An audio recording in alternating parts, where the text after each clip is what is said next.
शरद पोंक्षे हा एक प्रसिद्धी पिपासू आणि मूर्खाच्या नंदनवनात वावरणारा नट आहे. त्याला बहुधा कामं मिळण्याची झाली असणार. त्यामुळं प्रसिद्धी मिळवण्यासाठी तो अधूनमधून अशी काहीतरी बेताल वक्तव्य करत असतो आणि स्वतःकडे लक्ष आकर्षित करून घेण्याचा प्रयत्न करत असतो.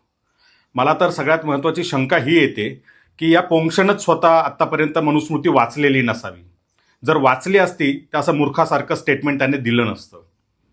शरद पोंक्षेंनी फक्त इतकं सांगावं की त्याच्या आज्याची किंवा पंजाची जी विहीर होती जर असेल तर ती सार्वजनिक पाणवठा म्हणून इतरांसाठी खुली होती का, सर्व समाजातील सर्व स्तरातील लोकांना तिथं पाणी भरता येत होतं का, आणि जर नसेल भरता येत तर ते कशाच्या आधारे भरता येत नव्हतं पोंक्षे, हेही लोकांना सांगा. त्यामुळं अधूनमधून काहीतरी उथळ वक्तव्य करायची, लोकांचं ध्यान आकर्षित करून घ्यायचं आणि प्रसिद्धीच्या झोतात राहायचं, हा एक विकार या माणसाला जडलेला आहे. त्यामुळे त्याला फार सिरियसली कोणी घेऊ नये, आम्हीही घेत नाही. अशा माणसाकडे फार लक्ष देण्याची गरज नाही आहे.